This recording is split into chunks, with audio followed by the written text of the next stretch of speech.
Warning. Broken simulation. Broken simulation. With Sam Tripoli. Welcome to Johnny Woodard Presents Broken Simulation, starring Johnny Woodard. We're in it. We're the quickest to get into it. We set world records. Oh, okay. Boy, do we. World records. We are in now. it. Thank you for listening. We'll see you next week. Just a turn and burn show, dude. Turn and burn show. Me and Jason did that one time on Punch Drunk, and then we just had like 10 minutes of ads to end the show. It was like on April Fools or something, and we just put the show out with probably 20 seconds of us talking, and then the rest of it was just ad breaks. Oh, I missed that show. We should do it some more. Yeah, well, the last time we did it was 4 months ago, May 1st. Oh my God. I know. Dude, welcome to the Valley where the Mexicans shoot off fireworks every day. Doesn't it? It's crazy, isn't it? Every night for the past week. Yeah. They've been shooting off fireworks. For people, I mean, by the way, ICE, if you want to find where they are, just follow the fireworks. Dana is just losing her mind on this ICE stuff. I can't get away from it. I just can't get away from it. Is she against it? He's like, then they showed up to an amusement park and grabbed an entire family. I'm like, they've been doing this forever. The difference is the programmers are making you mad at it. Yeah, that's it. I'm not saying it's right. I'm just saying this is how it is. Did you see in the new spending bill that, and this just tells you how ridiculous defense spending is in the U.S., but that we are spending more on. Is this Hot Topics? No, I think Hot Topics. Topics.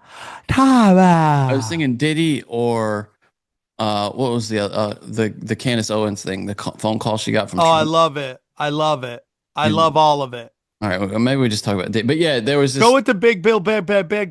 There was this chart that we are now, when this bill passes, we'll spend more on ICE than any other countries are spending on defense currently. Yeah, I mean, because they want to destroy. It's like unbelievable to me. And just get ready, conservatives, for when it gets turned on Americans. And it's going to happen. Yes. Yeah. It's going to happen. I did Jamie Kennedy's podcast today, and I was talking about. Oh, really? Oh, that's cool. Yeah, it was pretty cool. And I talked down there about this theory I have, is that anxiety and depression comes from when you're programming and the real world collide.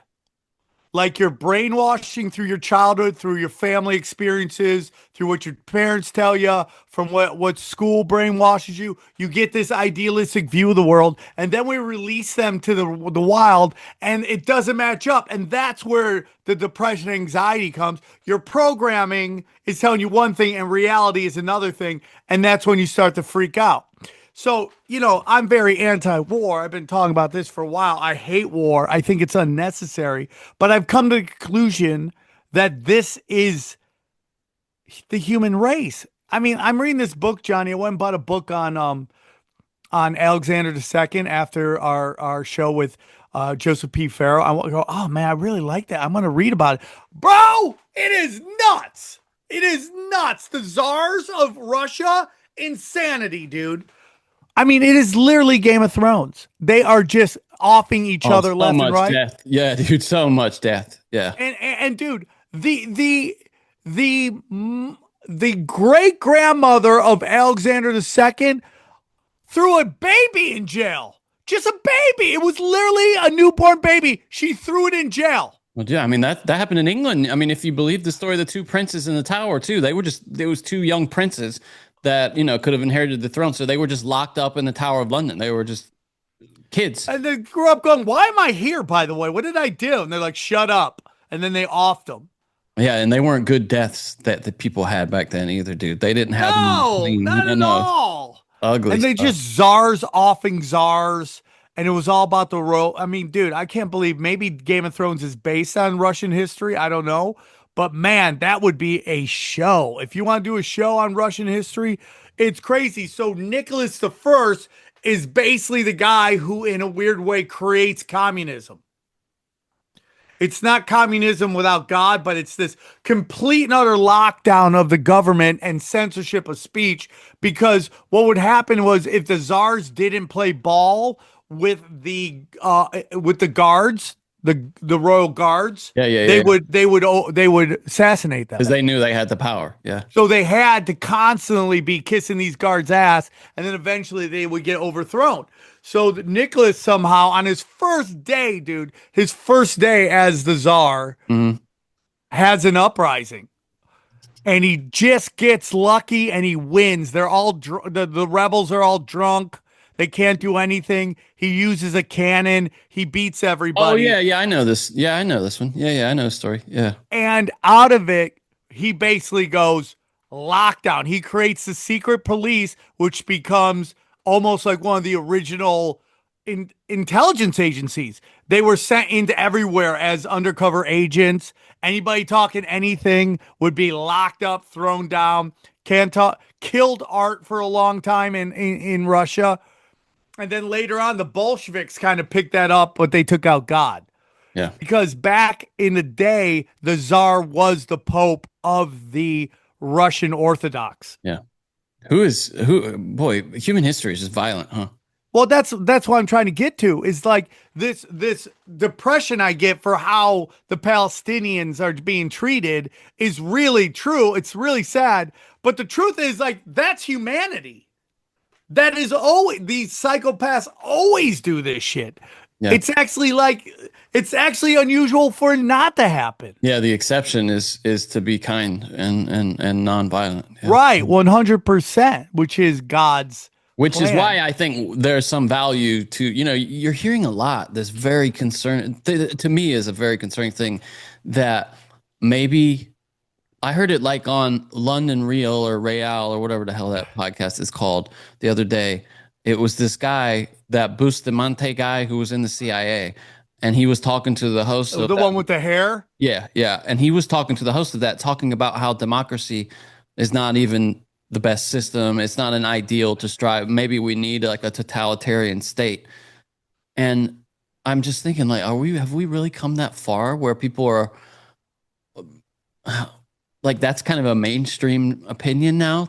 I mean, you hear certain places like China, Saudi Arabia, Russia, where people, UAE, that was women can walk the streets at night and nothing happens to them. Yeah, well, that's what the Taliban would say. This is that John Kiriakou said that when he was in Afghanistan, these guys were there. I think it was him who told the story. These guys were there, and when the Americans came in, they kind of wrecked his property, and he said, you know what, say what you will about the Taliban, but I could leave my money purse here overnight, and it would still be there in the morning when I got back, What about you guys? Are you going to be here in 5 years? Are you going to be here in 10 years? Probably not, Yeah, so it's this fine line, right? And democracy, as we knew it in America, was much more powerful when it was an educated population. Yeah. We don't have that right now. We have very uneducated, and I'm not saying that to be a snob, but it's like they are distracted. We allow people to engage in democracy without having any data to figure out what's the best decision. Yeah. We have so many people voting in just through their heart. It's like I talked to female congress, like, I voted for Obama because he was cute. You should never be allowed to vote again. You should be out of it. Like I know we make fun of women a lot, and it's the same thing with guys. I mean, they're emotionally stupid as well. That it's like maybe you should be allowed to not vote if you don't have to pay taxes. I mean, like, and I would sign up for that tomorrow. Of course. Right? I don't want to engage in democracy. I just want to keep all my money. Yeah. What you said was really, really a great observation, that what we have here in America is the exception throughout history. And I think that's why it has some value, but we got to fight for it. It's not something that we can, like, did you see Flav Flav wrote an op-ed, I think in Rolling Stone? Now, do we think he wrote it? Well, no, of course not. Saying that nobody should have semi-automatic guns. Nobody should have any guns. Flav, fight the power with what? Yeah, 100%. It's just like, hey, man, when they call you in, they call you in. I tweeted, though, did you see, like, who is the person who reads a Flavor Flav opinion piece and is like, Honey, you know what? grab the guns. We're getting rid of them. Yep. Flavor Flav. It's over. Wants Flavor us to Flav disarm says. ourselves. Can The you guy imagine? walks around with a giant clock around his neck. Nobody. Now, most people didn't even know that guy was still alive. I met him once. He hates was when he? you call him Flavor. Really? What are you supposed Because to I call think it's Flav. Flav? Okay. What do you call, Flav. you called him Mr. Flavor or something? Hey, what's up, Flavor Flav? Okay, dude. I'll just take the picture. Yeah, boy. I mean, that was him. Yeah, he's the hype man. Yeah. I told you when I saw Public Enemy, right? Did I tell you the story of that the first time I saw them? I don't know. I had to have, but I'll tell it again. Yeah, go ahead. So this is when the House of Blues was across the street from the Comedy I Store, never saw that. Yeah. and it had to be like 2003. I've seen Flavor. I've seen Public Enemy a couple times, and they always have this thing where they'll do half the concert, and then the band wants to take a break, so they give Flavor Flav like 30 minutes to do whatever the fuck he wants. It's his 30 minutes. Like what?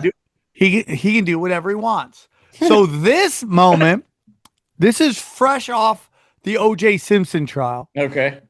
Flavor Flav disappears from the stage. Chuck D announces it's going to be Flavor's time. Enjoy it. Walks up. Flavor Flav walks back out with a giant statue of O.J. Simpson. Walks out with it, sets it down, and then talks to the crowd and tries to persuade us. And these are exact words. We should forgive O.J. Simpson because he rushed for mad yards in the NFL, yo. And everyone just sat there quietly. Everyone's like, okay, all right. Are you just going to rap? And so that didn't last that long, and they brought him back out. So this is the guy now we're supposed to listen to his suggestion about. So the guy who said that we should forgive O.J. Simpson for for double murder because he rushed for mad yards in the NFL. Yeah. Yeah.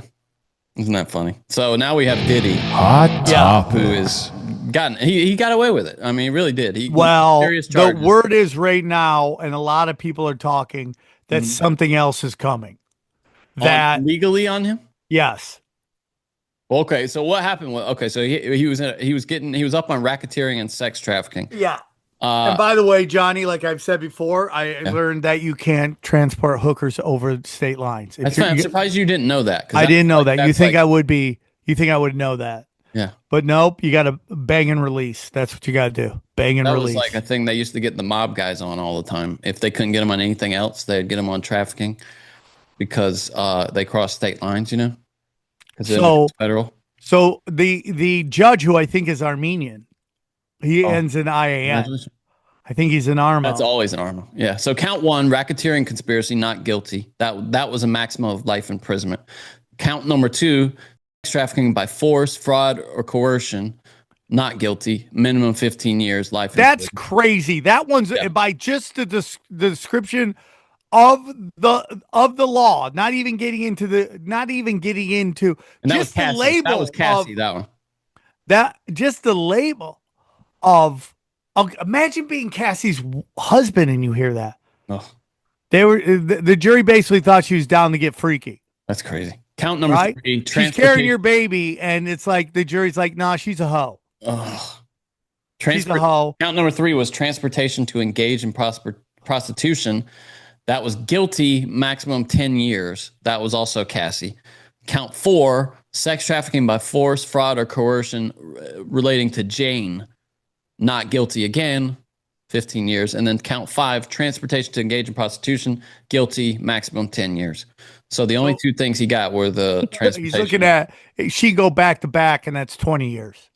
The judge could give him 20 years back. Can they do that, or is it concurrent? Do you know? I based on Law and Order and everything I see, it is because I watched this video of this lawyer, this judge reading this guy's sentence, and he's just staring at his lawyer like she's the problem. She fucked up. Yeah. And the first one was like some gang related shit, life without parole. So he's done. Anything after that is just useless, right? Yeah. So she's just staring at her, and she's like scared shitless. So that is he. I think she can go back to back. Oh, okay. they But can the do general that. consensus on the news has been that the prosecution just got wrecked. Like in Yeah. Yeah. because Yeah. remember they came back. The jury came Well, it back was Comey's first. daughter. That's what everyone was always saying. And I would be like, well, she did stick Ghislaine Maxwell in jail. She did do that. The problem is they've never gone after anyone who partaked in the trafficking. Right? It's like, oh, you're a trafficker, but you didn't go after anyone who engaged in it. That seems to be the big issue that people have right now. So now Comey does this one, Comey's daughter, and a lot of people think she threw it, and Really? yeah, it was a very weird trial. And I don't know if you heard this, but Brad Binkley was on the whatever this is. Oh yeah, I told this Yeah, you on told us in Tinfoil Catch Hat. Days. Huh? Or Yeah, I 10-4. mean, like I could have been a better lawyer than this, whoever he hired. Well, let's say what you said though. And I looked this up because it sounded so ridiculous. It is only one source reporting it, but it's a legit like YouTube channel that recaps the trial, and they had somebody in the room saying that during the closing arguments, the prosecution was talking about, or was it the defense? I can't remember. Was The it defense. It was the defense, right? Talking about how you can be with your wife, or no, he didn't say wife. He said you can be with a partner, and if you're doing butt stuff, and then she doesn't want to do butt stuff, then what are you supposed Do to you do? stop doing butt stuff? And the answer is yeah, you stop doing butt stuff.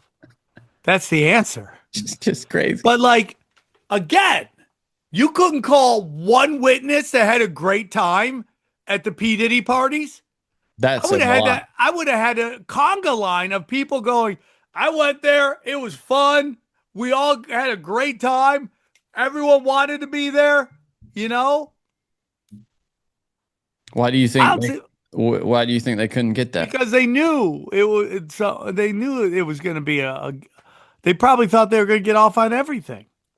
We have some jury commentary too. This is George, one of the 18 people who served George. on the jury. He said, reading all my notes and looking back at the evidence, I probably would have reached the same conclusion as the other jurors. He said, I think he might have been an alternate or something. Yeah, he was an alternate. He said, I think there was a little bit of doubt in people's minds. I think it was a tough case to prove, especially the first count, the charge of racketeering. There was always a little bit of doubt there, even from the beginning. I even wrote in my notebook, like it was a takedown. He said, because he said that Dawn Richard was not very credible. Yeah, and then he said the man described being impressed by the defense's work in court and noted that Combs, Diddy, was very attentive in the courtroom. He was fighting for himself, the guy said. Like, what is he supposed to do? Oh, he didn't fall asleep? Yeah, truly. Like, what are we He talking didn't about? come in clown makeup? Like, what are wasn't you talking convinced- about? George You're on says he- trial. Of course you're going to pay attention. George said he wasn't convinced by the prosecution's assertions that Cassie and the anonymous ex-girlfriend Jane were trafficked, counts 2 and 4. So this guy almost didn't even think they should get it on the other charge either.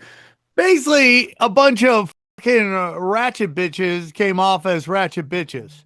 Yeah, and he said, Jane, I didn't believe her. Some parts didn't add up as much. It seemed a little strange. So yeah, he just didn't believe the women, it sounds like.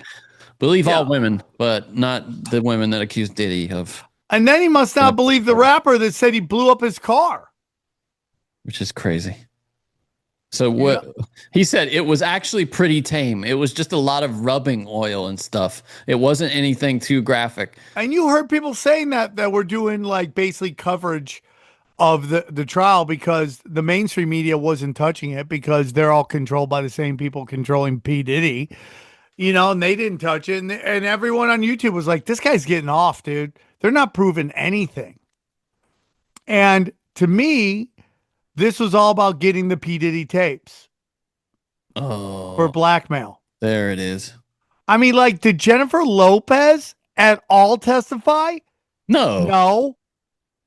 No. Nobody like that on that level. And that's why it was really hush-hush, too, because there were names involved and nobody wanted those names out. And they all know now. Anybody who had anything there knows that, like, they got it now. Yeah. Maybe that's why Flavor Flav's like, we don't need guns. Uh-huh. Dude, that's so interesting. Oh, wow. No, you said you think that, or you heard that maybe more is coming down. So I was listening to Jesse on Fire, uh, and he's pretty passionate content creator, and he was saying that P. Diddy not being allowed out of jail might be a sign that something else is coming.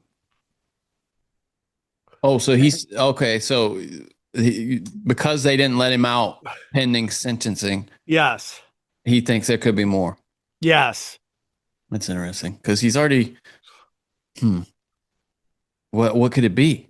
Does he? I don't know. And I mean, it sounds like the judge is ready to drop a hammer.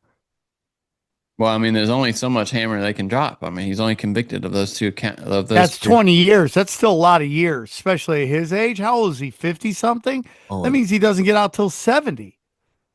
This one, but let me see. Okay. Why are people looking at the Diddy verdicts as a loss? He's found guilty. Yeah, this says he still faces up to 20 years. So, yeah, I mean, Diddy's looking at 15 to 21 months in prison is what this guy says. I think he'll get a couple years. And He then he'll has get to, out yeah. on good behavior. He has to. And I've heard stories about him in prison. He's absolutely retarded. He's asking guards for their name and badge number because he wants to report them. I'm like, bro. That's what happens, dude. When I've been just rage baiting watching this civil rights lawyer on YouTube. You ever watch this guy? And he just gets like bad policing and kind of plays the body cam and explains the law and stuff. Dude, that shit makes me so angry. I just watched some guy beat the shit out of this drunk guy because he was asleep in a bed in a hotel room, and this cop came in there, and the guy wouldn't wake up because he's drunk, passed out in the bed, not hurting anybody, and the guy just beats the shit out of him because I mean his face just it pisses me off. I was just watching that shit all day, just getting angry.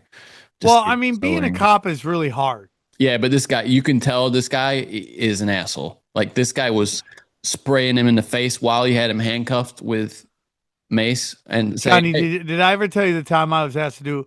Well, I've been asked to do cop charity events all the time in the past. I've been asked in over a decade. But back in the day, did I ever tell you when I was tweaking and I got asked to go, I had to go do a charity event? I seem to remember something like okay, that. so I told you that Probably one. too. Then I get asked to do another charity event. It's like a Christmas party. Okay. And they're like, the woman is this hot cop. She's hot, thick, Viking hot. Nice. And she's like, just go nuts. I don't give a fuck. Go crazy. I go, are you sure? She goes, go crazy. So I go fucking nuts. I kill half the crowd. The other crowd hates me, right? So I'm talking to her after the show. And I'm like, yeah, it was a lot of fun. Thanks for having me. Her boyfriend comes up, which is this short Latino jacked cop. And Okay. bro, he wanted to murder me, dude. Because Really? he thought I was hitting on his girlfriend. Yeah. And I was like, oh shit, dude. Where this are guy... you hitting on his girlfriend? No, dude. No. Okay. No. Okay. Not at all, dude. I was happy I survived the event. Would you do it again? Would you do cop events again?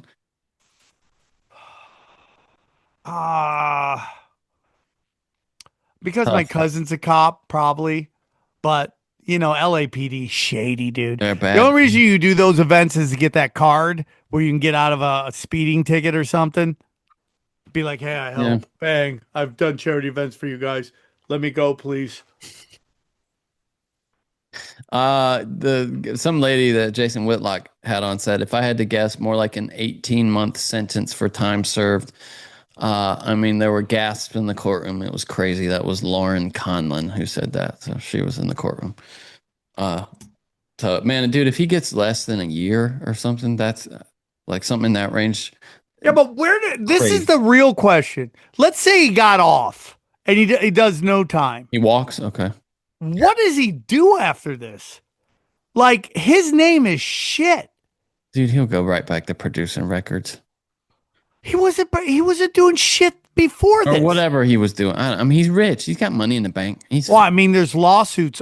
There's all these lawsuits. Oh, he'll probably just be in court nonstop, actually. Yeah.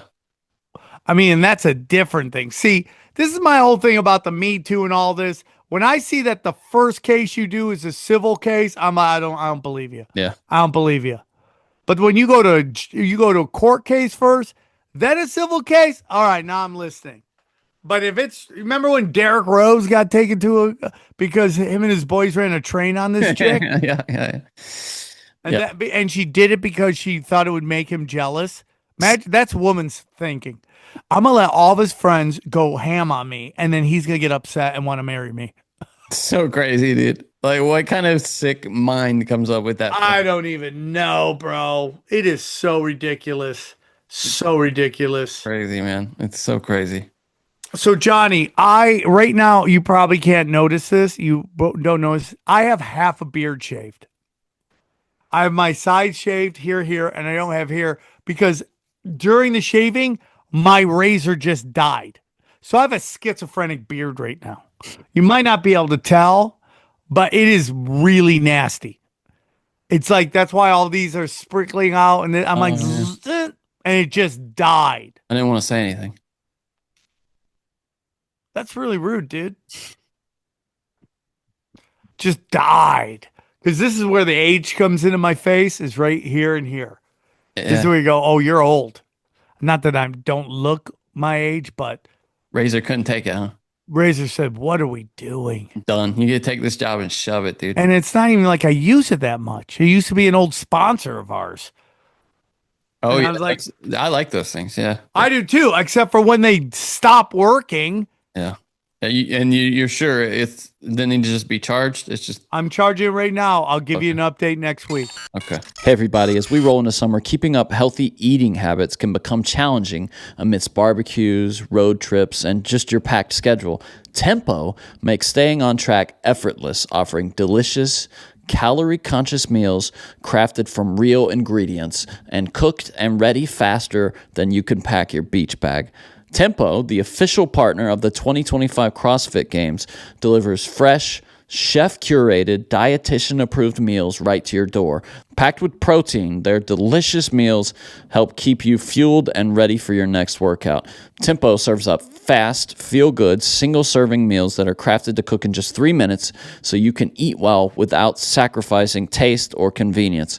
With new recipes each week that are made with real ingredients and nutrient-rich, they make it easy to keep up a healthy lifestyle. Tempo's perfectly portioned lunches and dinners take the guesswork out of eating well, are fully prepared, and can be heated in the microwave in just 3 minutes. Tempo offers a variety of meals for different dietary and taste preferences, including protein-packed, calorie-conscious, carb-conscious, that's my favorite, and fiber-rich. It seems like I'm always rushing out the door, so it's great to have a meal ready, a quality meal in just a few minutes, so I can feel like I'm taking care of myself while I'm on the go. For a limited time, Tempo is offering our listeners 60% off your first box. Go to tempomeals.com/brokensim. That's tempomeals.com/brokensim for 60% off your first box. tempomeals.com/brokensim. Rules and restrictions may apply. Johnny, did you watch? Okay, next I'm thing. halfway through. Yeah. I sharded myself the other day. Again? I had a Zyn Coke blowout, and I thought it was just a fart, Oh, dude. and it was a little bit more. And then I went to Vaughn's because Dana needed orange juice, yogurt, and some cigarettes. And as I walked, I go, "Oh, that's a little bit more than I thought." So Oh, no, bro. I had to make a decision. Do I want to run home, change, or just shop at Vaughn's, get it done, and go home? And you're sure you were at Vaughn's, right? Because we were in Rouse and a guy walked past us rushing to the bathroom and he had definitely shit his pants. No. It wasn't Rouse. Okay. It was the Vaughn's near me. What'd you do? I went and shopped. I said, fuck it. So I go to the Vaughn's and I'm walking with a little, what are those called? Those baskets behind my ass. And this is why you sanitize the handbasket every time before you take it. I walked it behind my ass so no one could see it. But luckily, and you'll learn this, and you know this, that especially in the Valley in Hollywood, the supermarkets are where the wild things roam. Yes. And it's a constant freak show. So even a guy shitting his pants, which I didn't, wouldn't even stand out in the mental facility that is the local supermarket. Yeah. Right? I Although mean, it's way better in the Valley than it is in Hollywood by far. oh yeah. So on Sunset, there is a Ralph's called Rock and Roll Ralph's. That's an open air psych facility right there, dude. Oh yeah. And the reason it's so popular is because all the strip bars around there, that's where all the strippers go to do their shopping. Yeah. Yeah. And it's very weird because I just feel like being a stripper in LA means nothing anymore. It used to mean something when it was rock and roll, but it's like the girls are so hot here and walk half naked. Why would you go to a strip bar when you go to a real bar and actually have a shot at taking something home? Yeah. And they're all on OnlyFans now, too. You can just see it. Yeah. I mean, dude, it's destroyed strip bars and it's destroyed comedy clubs. It's like, yeah, I mean, OnlyFans too is turned into like Cameo for porn because most of those women are doing like private, like you pay them like $50 or whatever, and then they just who even knows how much? I mean, tokens. What's a token worth? Yeah, I don't know. Hey man, here's 15 tokens. Shove a bat in your ass. Okay, there you go. What? How much is that in real money? What is that? $3? So what happens?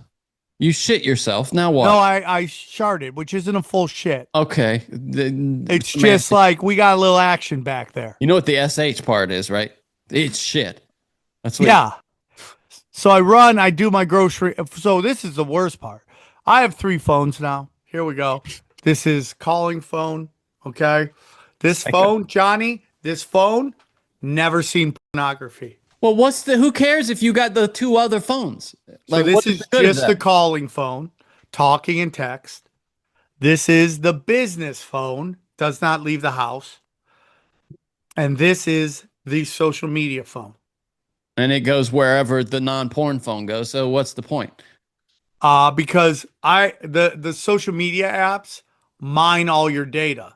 Everything on there, they mine it. But isn't that the phone you look at porn on? No. But No. you said the other phone has no porn, and the other phone is a business phone. The business phone is the old phone that's seen pornography a lot.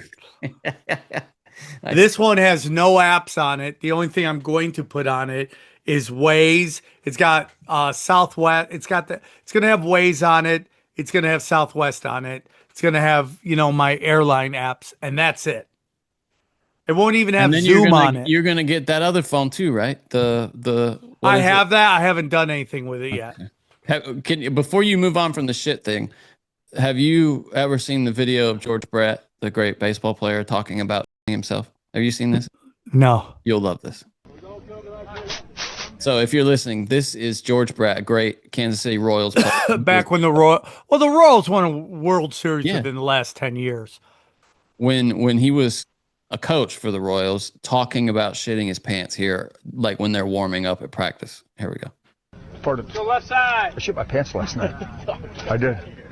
Went out and had a great meal, just a great fucking meal. I had to go to the bathroom so bad in the car. I'm going, Trow, hurry up, man. I got to shit. I had fucking shit in my pants. I went and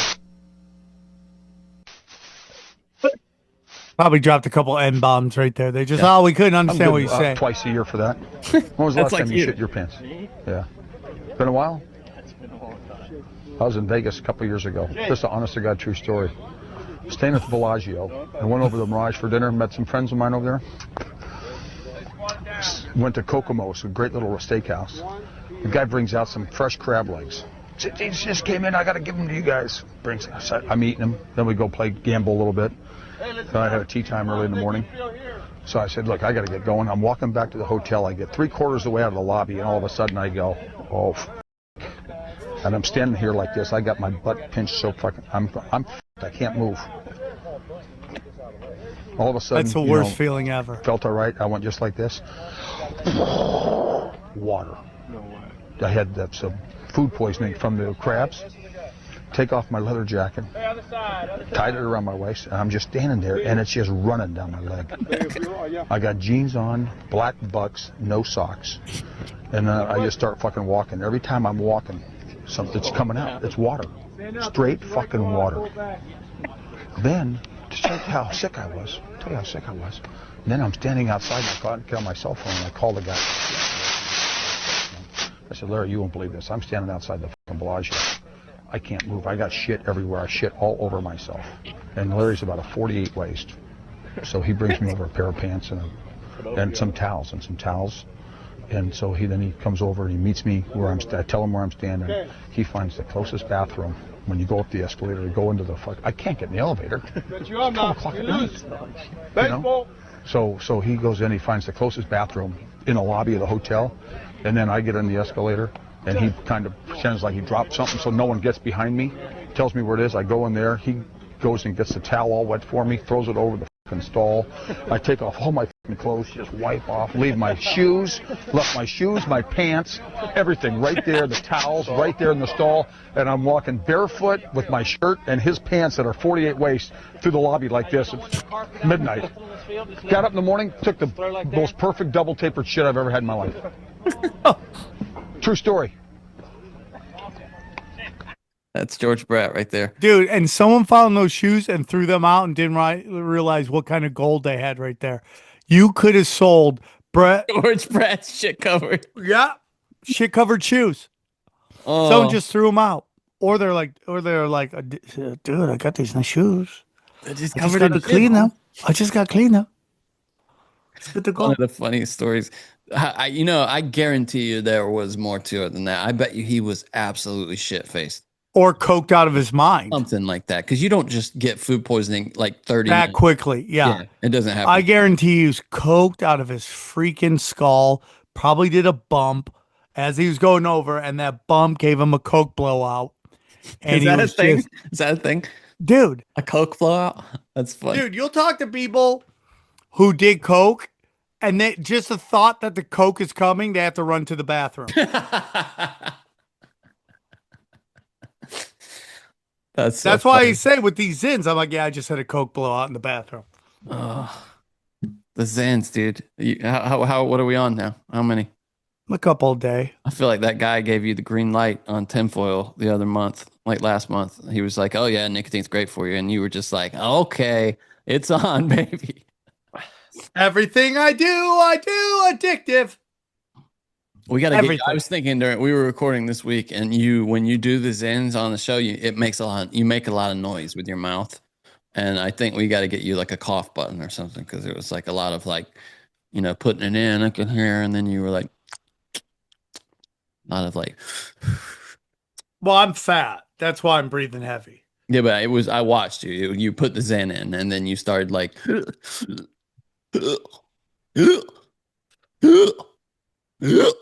Okay, so we're keeping track of it. Like George Brett said, he's good for like 2 of those a year. It seems like you're good for 2 of those a year. Where you? Yeah, I don't know. I don't think I can't remember last time I full on shit my pants. I don't think I've done that.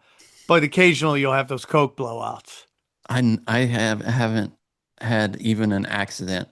Well, Johnny, you're very anal about your anal. Yeah, I guess. I don't know. You're very particular on that. I think you have a whole system set up where it's probably down to minutes and seconds on when you think it's go time, and you position yourself in the right place. I know like ahead of time when it's going to happen because you're like I ate right now. 6 hours and 37 minutes later, at about 11:15, I'm gonna drop some kids off at the pool. No, it's not like that. But I can feel like unwell. I feel a little icky before I have to go because I don't know. I don't shit as often as you, I guess. And I'm a shit machine. I love it. Get it out. Do you see this week that there's this band that's gained huge popularity on Spotify? Yeah, they're an AI band. They're an AI band. Yeah, isn't that crazy? Yeah, I think people are freaking out more about than. I mean, it is a way for Spotify to make more money. And not to pay out, right? But like, so you don't think they're gonna pay out this AI band, or did they create it? Oh, you think maybe? I see. Okay, so that's a real theory. So the question is, the money isn't in the streaming services anymore. The money is in touring. What are you going to do with this band? Just have them play on video? Well, if you're just one guy, not 4 band members, if you're just one guy collecting revenue from the streaming, it's a nice little paycheck, I assume. Yeah, I know a comic that would just play his album just on repeat for like 24 hours just to make money. Where? Oh, I got you. Oh, his own. That's funny. That's funny. And then Chad Zumach, we should have him on the show. Yes, we should. Chad I talked to him on Twitter. He said, I mean, I told him. Chad, He told me Chad named his jokes on his album after famous songs. So it's like, hey, listen to Chad Zumach and his number one hit, Ride the Lightning. That's a good idea. Highway to Hell. It is disturbing how good the AI is getting though at fake music and photos. Like, so the Oasis is getting ready to go on tour, and there are a ton of fake photos of them floating around.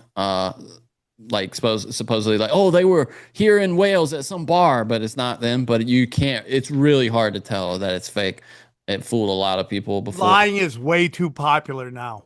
It used to be shunned for that. Oh, now it's a way of life. we got to self-police it, I guess. I don't know what else I mean, I've started just blocking all those fake news accounts. Like even like that NBA Centel, which is like a parody account. Yeah, I love that. I block it because you can't I don't follow that account, sends me push alerts from NBA Centel of fake trades. Because it's so popular. Yeah, exactly. And what? I'm supposed to look and think LeBron James just got traded or something, and now I have to live in that reality for 30 Bro, they want to get rid of him. Dude. So how much of the Pee Wee thing have you watched? Like the first episode now. So. Okay. Can we just get into it? If you want to, yeah, because I wasn't a big fan of Pee Wee as a kid. Like maybe you're too young. Yeah, a little too young. It was a little too abstract for me. I didn't like abstract as a kid, like weird stuff. I wasn't into it. A little too psychedelic, I think. Yeah. My taste. Here's the thing about what is his real name? Paul Reubens, right? Paul Reubens. He is an example of our society, and it's the old Thomas Sowell, quote, which is in a society and culture that demands perfection, only liars can thrive. And Yeah. I'm paraphrasing it. He's a great example of that.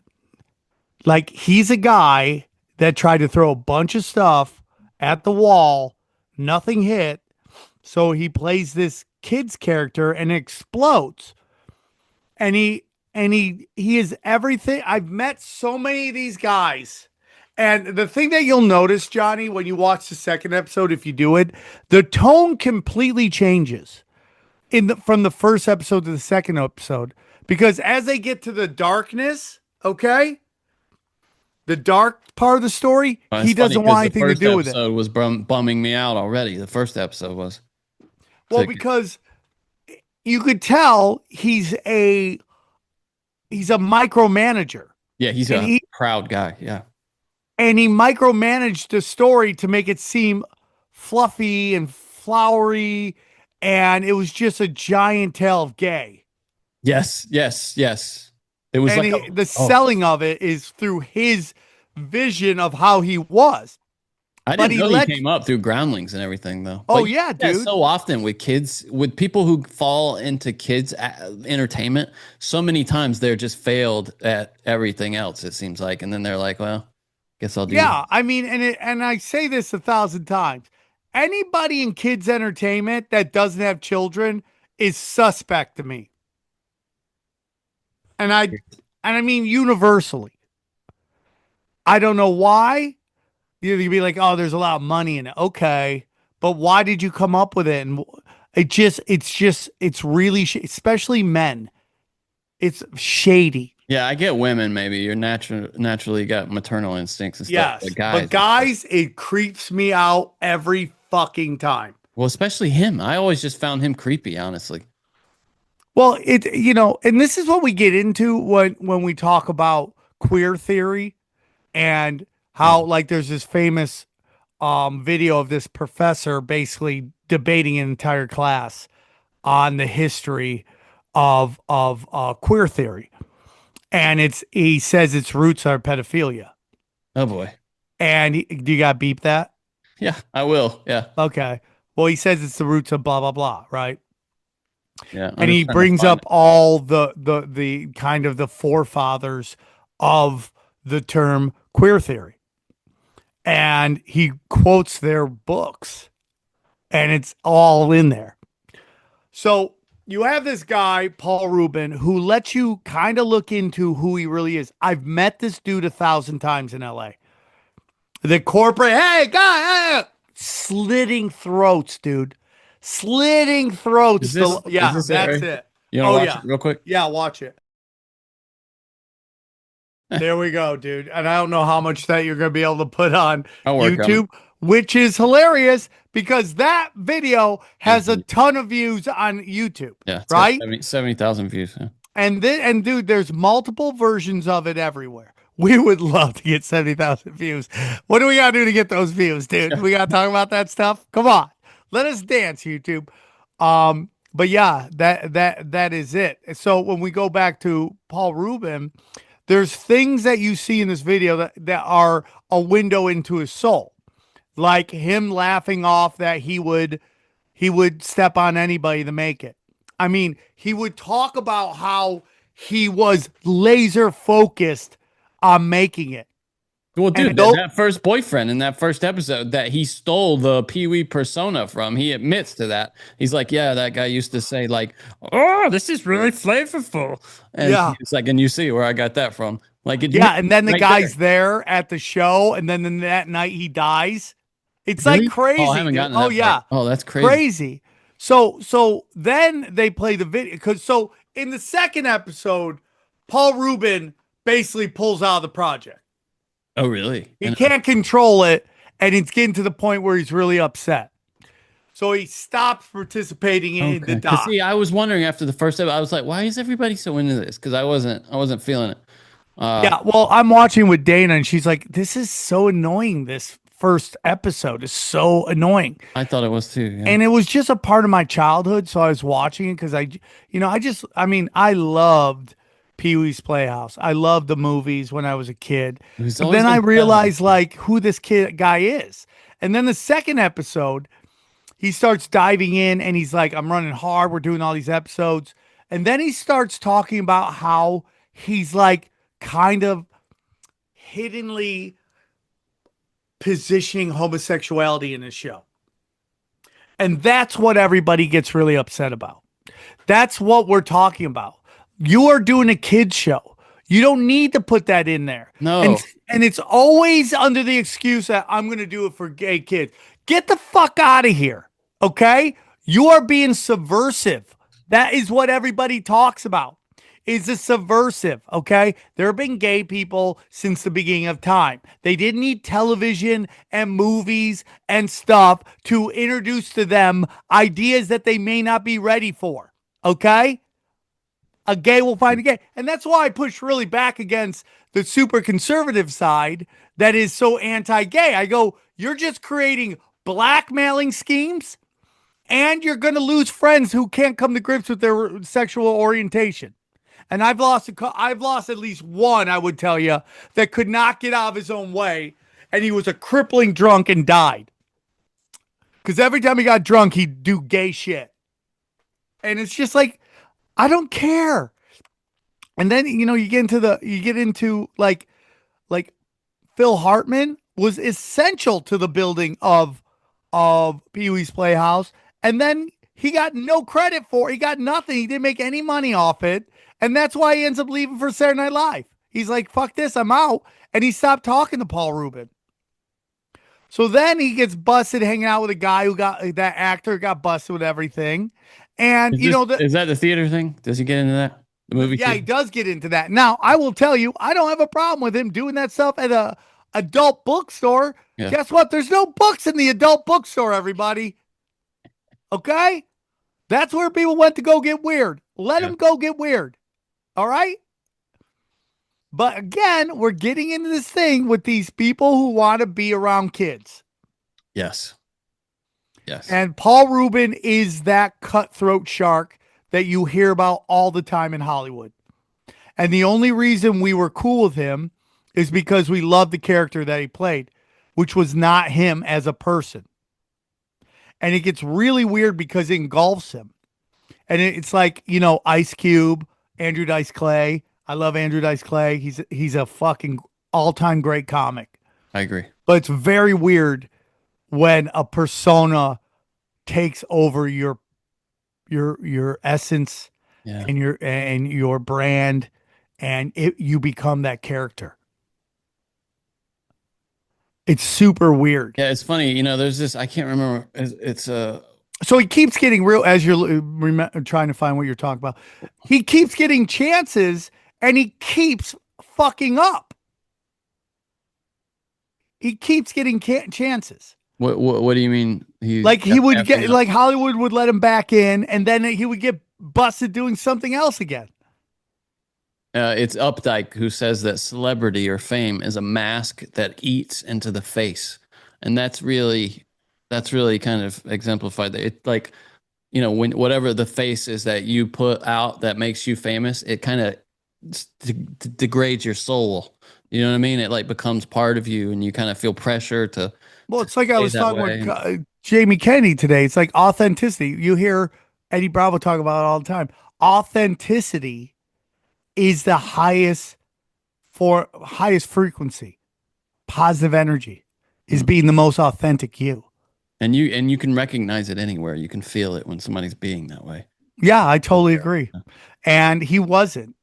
And you know, we look at Paul Reubens through the eyes of Pee Wee Herman. So is he a villain in this documentary? Like, does he come out looking like a villain?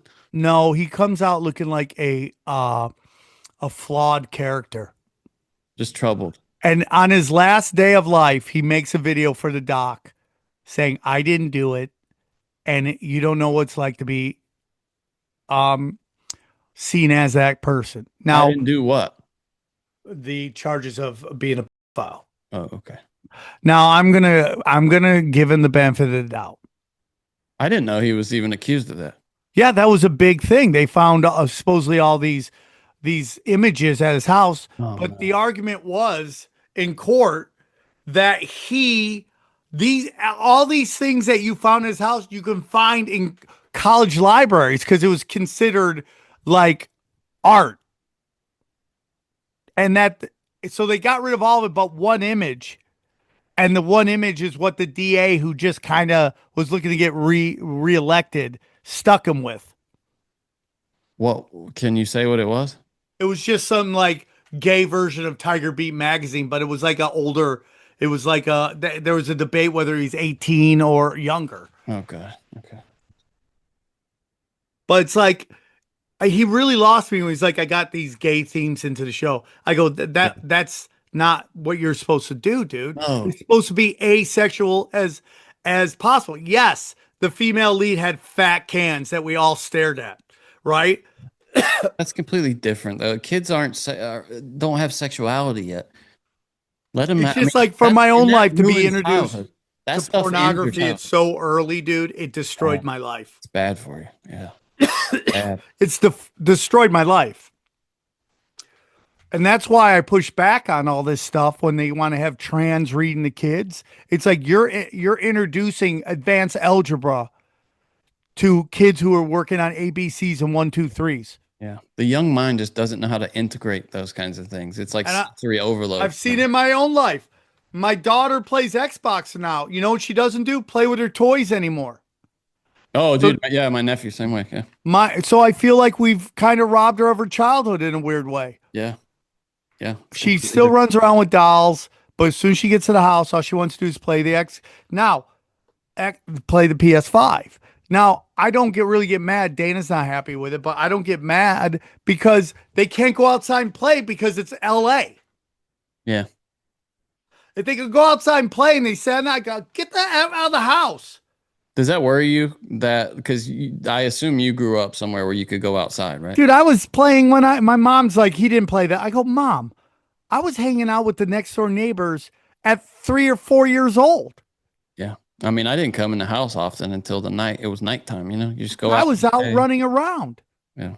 And that's a big reason why I want to get out of LA. Getting dirty. I just want my kids to get the fuck out of the house and explore and live life.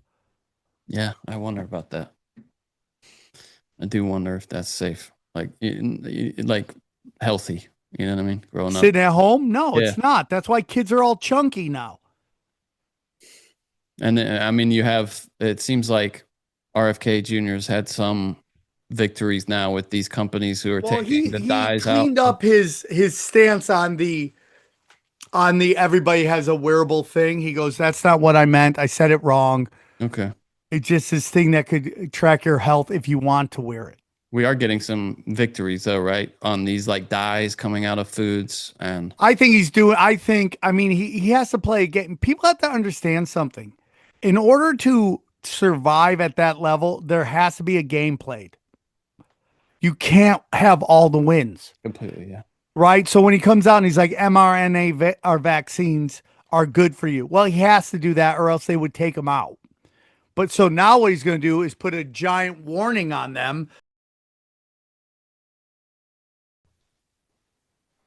That's a win for me. I think so too. But the study they say it's about to drop is going to be a game changer. I hope. Oh, really? Yeah. And it's basically going to link between Hep B and yeah. I heard about this. Yeah. I don't know what I can say on YouTube, so Yeah, I don't want to get us in trouble. Yeah. But they came out with something new. We were very excited today that supposedly a drug that was going to be used for something else. This guy that was just determined to study autism has discovered that a drug that's an over-the-counter drug, when given to nonverbal children, they start to talk. Really? Yeah, it's a big thing. All the people in my What's it daughter's called, do you know? classes have been doing it, and they say their kids way more focused now. Like starting to say words. Kids that were lost, especially autism hits boys way harder, way harder. Really? Oh, I didn't know that. Oh yeah, because what autism basically does is it eliminates emotions, and it makes you really focus on basically systems. That's why it hits boys more. Men are all about understanding how the system works and working through the system. Like organization, right? Organization. Females tend to be more emotive, more emotional, more expressing love, helping, motherly instincts. Men. That's why it hits boys way harder than girls. What do you know what the is? I don't know. I will. If anyone asks, I'll ask Dana. She was telling me about it. You gonna look into it? 100%. Very interesting. I just want my daughter to speak. She says words here and there. But we want her to get it going. I would love that because she's so smart. It must be frustrating not to be able to. To her, express yourself, to me, yeah, it's super. But to her, it's To her, even more I mean, frustrating. That's what I'm talking about. To her, yeah. Even more frustrating. Because if you can't express what you're feeling in a moment, Yes. She can't tell us how she's feeling at that moment, so we have to play charades with her. Oh, really? Oh, how does that work? We have to go, do you want this? Do you want that? Do you want this? Like she'll grab my hand and lead me to what she wants. Oh, okay. If she wants to eat, she'll bring me to the fridge, open the fridge. She wants crackers. She knows where they are. She wants her tablet. She'll take me to where the tablet is. So she communicates in that way. But That's cool, man. At least she's expressing herself. yeah, I mean, I really want her to talk. And then we're going to have a big summer because she's going into kindergarten. We're going to get everything right. Oh, that's exciting. Yeah, we're very excited. I mean, I'm sad they're in kindergarten, which is great in one way, but it's like, okay, now they're in the system, and now it's a fast forward till they graduate high school. Oh boy, dude, my nephew just turned 7, and he gets my mother's phone now, his grandmother's phone, and has learned how to do voice to text. And dude, the shit I woke up to this morning, he called me at 5 a.m. LA time. Like to play Fortnite. He doesn't understand the time difference. So he thinks like, hey, it's sunlight here, time to call. He sent me a text at 5:30 saying, this is River calling. Can you play Fortnite? Answer me. I'm going to the beach today. And then he sent me like 20 emojis, like angry wake up emojis. I want to play Fortnite right now. And then he's obsessed with that Stitch character from Lilo and Stitch. Oh, yeah. He sent a bunch of cheese emojis because I guess that character is obsessed with cheese or something. He says, Stitch still wants cheddar cheese. He said, answer me. Hurry. Kids and extremely old people text like it's ransom. Are you demands. ready yet? Can you play yet? You're ready. And then he says, I'm going to do my Pennywise face later. Chucky just walked into the room. Hold on. And he sent me like 5 knife emojis. And then he sent me another knife emoji and a teddy bear emoji. He said, do you know that movie about the teddy bear that kills? And then he sent me a rat emoji. He said, I watched this movie called Ratatouille and it was good. It's about a mouse that cooks. Are you ready to play Fortnite? And that was all before I woke up. I had all it sounds like an out of control AI right there. Yeah, he's so wild, dude. And then But it's crazy to watch him go from like little meatwad into full conversations. yes, it's amazing. Yeah. He texts better than my mom already. He's using voice to text. Oh, my dad's the worst. I mean, I don't even know how he gets this, writes some of the stuff. I call my dad nonstop. He never answers the phone. I mean, it's just, Oh, really?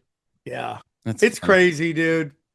It's a crazy time. Johnny, you got any stories? Because this is our it's our 4th of July, Yeah, and we want to take it easy right now. So this was by far the craziest, even with a Diddy, the craziest shit to come out of last week.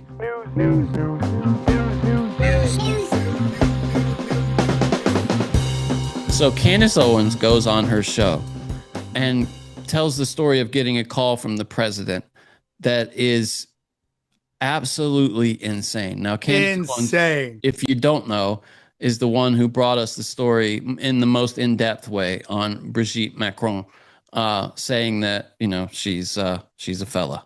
So this is what she claims, and I have no reason to doubt her. Anyways, this phone call is coming from Florida. Pick up the phone, and lo and behold, you know, so here's what happened. I'm negotiating this thing. I'm negotiating Ukraine and Russia, and you wouldn't believe how many parts are part. It is President Donald J. Trump. He is calling me, and in true, she's so hot. She looks like Robin Givens, like prime Robin Givens, dude. She's so hot. President Trump fashion, he jumps right into the narrative. We're not, hey, how you doing? He just like jumps right into the narrative of exactly how this went down. I am literally, it is hard to catch my breath to comprehend that 4 days ago, I'm ending a series about Brigitte Macron, and now I'm speaking to the President of the United States, and the topic of conversation, no matter which way you want to slice it, it's about Macron's wife's penis. I mean, there's no other way to say it, right? Anyways, I am Macron. I like Macron. We're speaking at the White House, and I'm walking him to his car.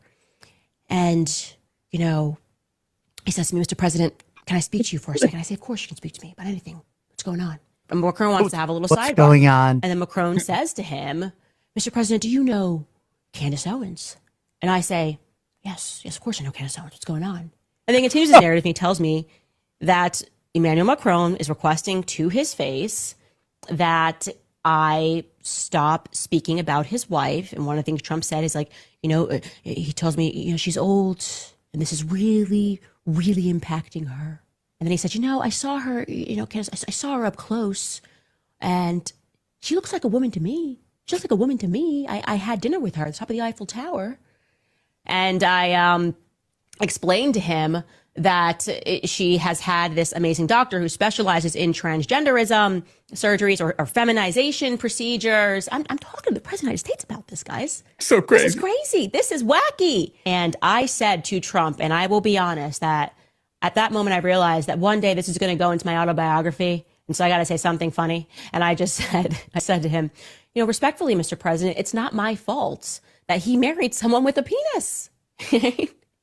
He then tells me, we're really close to getting this thing done. And he throws in the art of the deal type stuff. He starts complimenting me. He said, Melania loves you. She says, you're so beautiful. She thinks you're so beautiful. I said, thank you, Mr. President. Thank you, Mr. President. You know, compliments will get you everywhere in life is my mentality here. And then I say to him what I've agreed to already in the back of my head. I say, look, I'm happy to do this for the short term. Obviously, I don't want to have on my conscience that less Christian men could have died in the East if I just shut up. And she's right on that. Yes. But I'm very clear Ethnic to him, cleansing. this is going to be short term.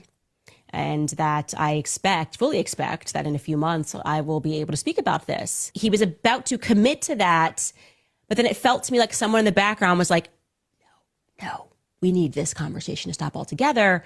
And then he doesn't say no or yes, but he just says, you know, that he really needs to work with Macron long term and they have this long working relationship. And I was very clear, this is not long term for me. Like, if you're close to this deal, ink it, let's get it done. And then he sort of offers at the end, he says, hey, maybe I can come on your podcast one day. I'm great for ratings. They're so Trumpian to give yourself a compliment. So I give him the Trump right back. And I say respectfully, Mr. President, I'm apparently good for ratings too, because you've got a leader of a country, the president of the country, asking you to ask me to do a favor. By the way, that is the most chick thing ever. Yes. Only a woman would say that to a president. Yes. The president. Yeah. Because, and ladies, I love ya, but women do not see social hierarchy. No. And if you're an attractive woman, you think you're on the level of everybody. If I'm in the same room with a guy or if I'm on the phone with him, I'm just as good as he is. I'm not any. Yeah, you know, and like I've always said this, if I'm in a room full of comics and Joe Rogan walks in, we all know. And I've seen it happen. I've seen Joe Rogan, Bill Burr, Dave Attell, all these guys, and you know who the alpha is. Mm-hmm. Okay? And everyone acquiesces to that. And I don't care what anyone said. I watched it with my own eyes. Who was the alpha in that room? Men understand that because we run in packs. Yes. And we like to have a leader. And we need that, I think. Women do not understand that. And again, it goes into this thing that I was talking about. Like Alex II's great-great-grandma was a cook at a restaurant when the czar just came in and he was conquering the country, and he stops there and sees her. Yeah, yeah. And he's like, damn! Throws it in her. Yeah. Hits it that night, and then he marries her just because she's that hot. Crazy, right? Anna Nicole Smith it right there, dude.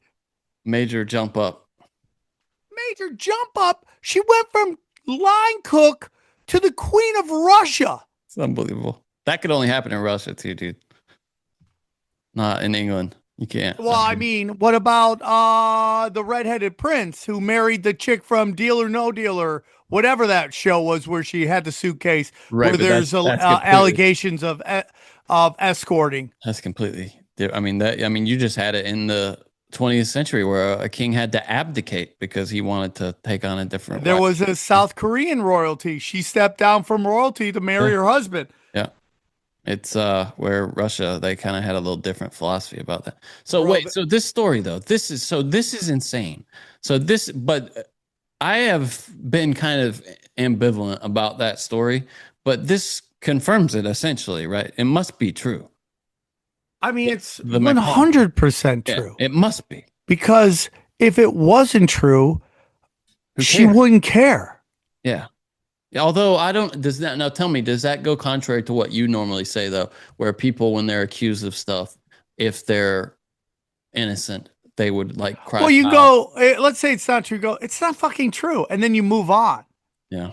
Like the Tom Hanks thing, by not acknowledging it at all when the entire internet is calling you out. Yeah. Yeah, but I mean, they're not acknowledging it really. You don't expect to tell the president and then it end up on a YouTube video.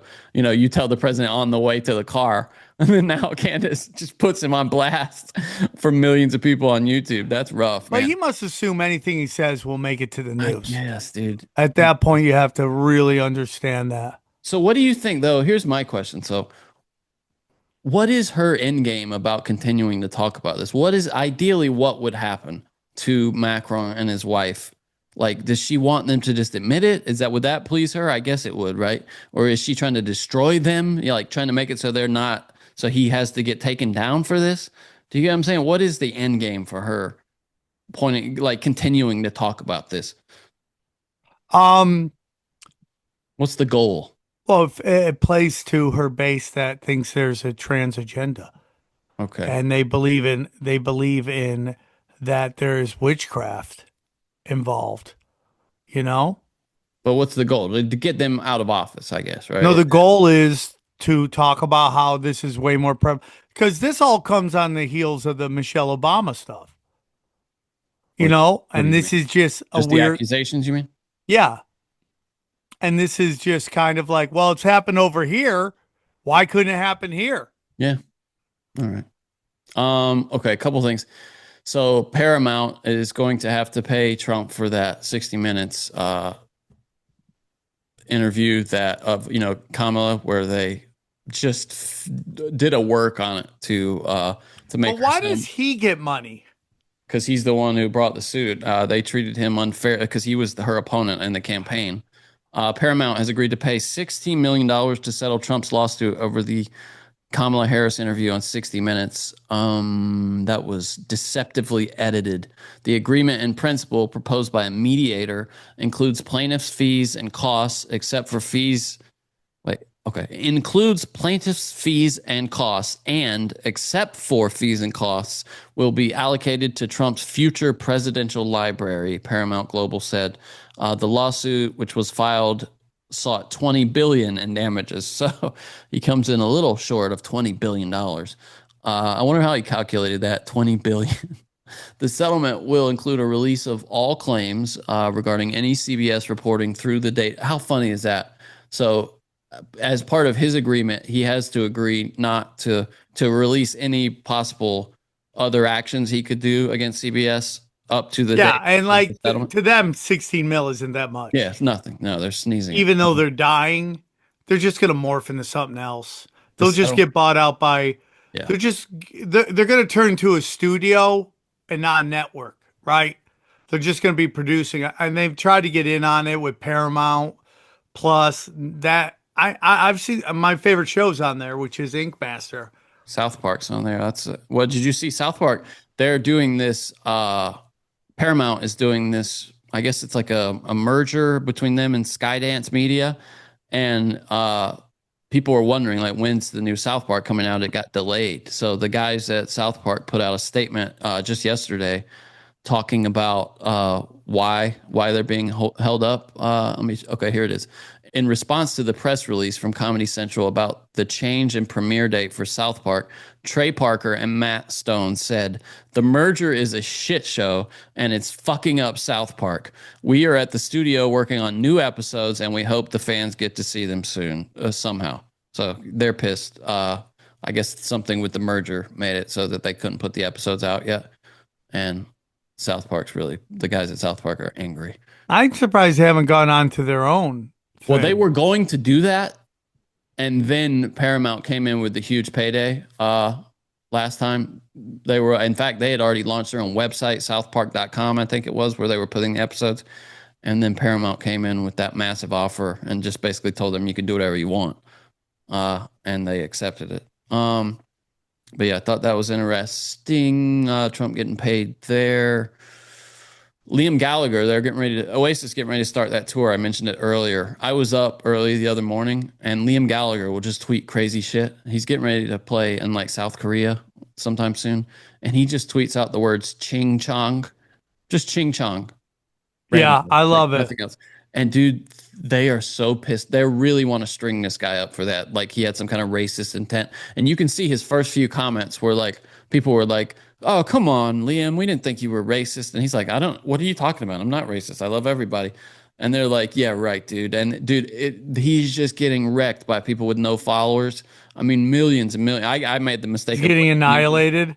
I made he's getting destroyed. He had to delete it, and apologize. But I made the mistake of getting in there like, who cares? I commented or something. Oh no! All these Chinese people. Oh no, Johnny, what are you doing? White pig. I heard the phrase "white pig" about 100 times. The Asians want to get in on hate so badly, Johnny, because they're like, we're not white, and you're like, yeah, but you're whiter than whites. You're doing better than whites. So Julio Cesar Chavez. Oh, dude, this is the greatest story of all time. It's so wild, man. So you are so bad at boxing, you're getting deported. We talked about it on Cash Daddies. I'm pretty sure that fight was rigged. That he threw that fight. Can you find where he winks? Is it anywhere on the internet? I mean, I only noticed it when I watched the whole fight. So let me. Okay, hold on.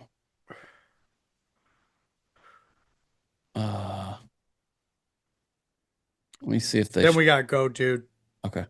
Well, anyway, so I should say the story. Okay, so Julio Cesar Chavez Jr. is the son of one of the most famous boxers in the world and in the history of boxing.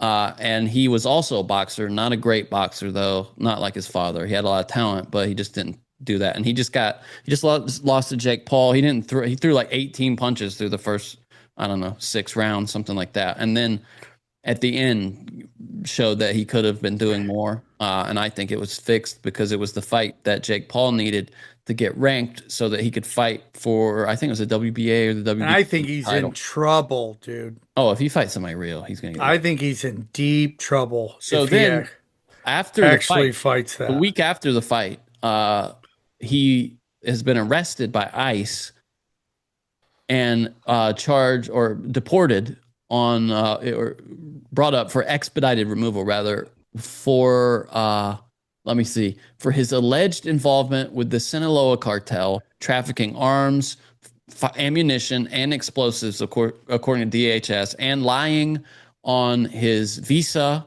and being on an expired visa. He came in the U.S. illegally in August 2023, and now Even Chavez kids got to sneak into the country. Isn't that crazy? So that's just wild. That shows you what kind of I blame this all on Biden for just opening the borders, and now good people are getting swept up with bad people. Well, this ain't good people. Chavez ain't good people, dude. I'm not saying him, but you're getting into that. We're really hammering on illegals, and a lot of them are good people. Yeah, and some citizens, I'm sure. And it's just a matter before they come after Americans. And all these conservatives will fucking be screaming bloody hell when that happens. And I have to say, you're okay. Whatever they do to other people, they're going to turn around and do to you. Yeah. And totally. I'm totally with getting rid of bad actors. But I don't know if showing up at people's high school graduations and grabbing them in front of their family is the blunt force trauma people were voting for. It's got to be a better way to do it. Yeah. And, you know who you want to blame? The media. They're the ones showing it. When Biden was doing it, Obama was doing it, when Clinton was doing it, when Bush was doing it, they didn't talk about it at all. They're using it as a wedge to drive people crazy. Yeah, and I if you're one of these people who's celebrating this with kind of a gleeful, like, joy, this is what I voted for. Where you really should, because yeah, sure, they came in the country illegally, trying to find many of them anyway a better way of life for their families. I can't blame somebody for that. You should just think twice before being gleeful about it, I would say. You know what I mean? Well, it's just like, and again, I got in an argument with Show some grace. Dylan on my other show.